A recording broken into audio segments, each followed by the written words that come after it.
Hi tears, அஸ்ஸலாமு அலைக்கும். Welcome to as Tamil. நான் உங்கள் சாயிரா ஆஷிக். எல்லாரும் எப்படி இருக்கீங்க? டென்ஷனாக இருந்தாலோ அல்லது வெளியில் போயிட்டு வீட்டுக்கு வந்தாலோ மைண்டு ஒரு மாதிரி அப்செட்டாக இருந்தாலோ அல்லது நிறைய வேலை இருக்குது இனிமேல் தான் செய்ய போகிறோம் அப்படின்ற சமயத்தில் நான் இந்த டீ போட்டு குடிப்பேன். இன்ஸ்டண்ட்டான ஒரு புத்துணர்ச்சி கிடைக்கும். அதிகமாக வேலை செஞ்சு களைப்பான மாதிரி ஃபீல் பண்ணால் கூட இந்த டீ தான் போட்டு குடிப்பேன். ரொம்ப ரொம்ப சூப்பராக இருக்கும். குடித்த உடனே ஒரு பூஸ்டிங் மாதிரி இருக்கும். கண்டிப்பாக ட்ரை பண்ணி பாருங்கள். ரொம்ப டேஸ்டான புத்துணர்ச்சி கொடுக்கக்கூடிய இந்த மசாலா டீயை எப்படி போடுறதுன்னு பார்க்கலாம் வாங்க. இப்போ ஒரு பாத்திரத்தை அடுப்பில் வச்சுட்டு இதில் பால் சேர்த்துக்கலாம். ஒரு 4 டம்ளர் அளவுக்கு பால் சேர்த்துக்கிறேன். பசும்பாலோ பாக்கெட் பாலோ நீங்கள் எந்த பாலில் நார்மலாக டீ போடுவீங்களோ அந்த பால் யூஸ் பண்ணிக்கோங்க. நான் எப்போதுமே பசும்பாலில் தான் டீ போடுவேன். எனக்கு அது ரொம்ப பிடிக்கும். ஸோ நான் பசும்பால் சேர்த்துருக்கேன். பால் தண்ணியாக இருந்தால் கூட இந்த மாதிரி டீ போடும்போது ரொம்ப ரொம்ப நல்லாயிருக்கும். அது தண்ணியாக இருக்கிற மாதிரியான ஃபீலே இருக்காது. இப்போ அந்த பாலுக்கு தேவையான அளவுக்கு சர்க்கரை போட்டுக்கலாம். 3 டேபிள் ஸ்பூன் அளவுக்கு சர்க்கரை போட்டுக்கிறேன்.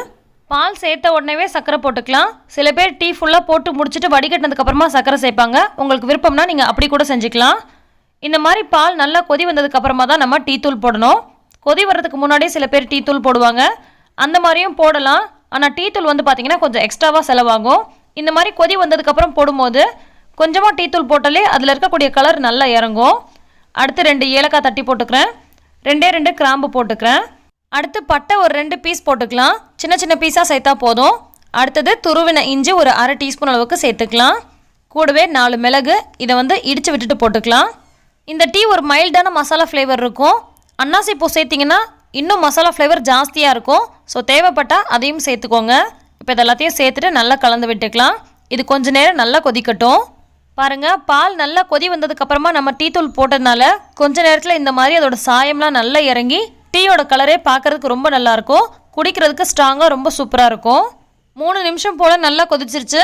இப்போ நம்ம ஸ்டவ் ஆஃப் பண்ணிவிட்டு இதை வடிகட்டிக்கலாம். எனக்கு டீனா ரொம்ப ரொம்ப பிடிக்கும். காஃபியை விட டீ தான் ரொம்ப பிடிக்கும். எத்தனை பேர் என்ன மாதிரி டீ பைத்தியமாக இருக்கீங்க அப்படின்றத கீழே கமெண்ட் பண்ணுங்கள். நான் ஹாப்பியாக இருந்தாலும் டீ குடிப்பேன், சேடாக இருந்தாலும் டீ குடிப்பேன். டீ குடிக்கணும்னு நினச்சாலே டீ போட்டு குடிப்பேன். அந்தளவுக்கு டீ ரொம்ப பிடிக்கும். அதுவும் இந்த மாதிரி நம்ம டீ போட்டு குடிக்கும் போது ரொம்ப ரொம்ப சூப்பராக இருக்கும். இது ரொம்ப ஹெல்த்தியான டீ அப்படின்னு சொல்ல முடியாது. ஆனால் குடித்ததுமே நல்லா ரிஃப்ரெஷிங்காக ரொம்பவே சூப்பராக இருக்கும். குடித்ததுமே ரிலாக்ஸாகவும் சுறுசுறுப்பாக இருக்க மாதிரியும் ஃபீல் ஆகும். கண்டிப்பாக நீங்களும் ட்ரை பண்ணி பாருங்கள். ஹெல்தி டீ ரெசிபி நிறையவே நான் போட்டிருக்கேன்.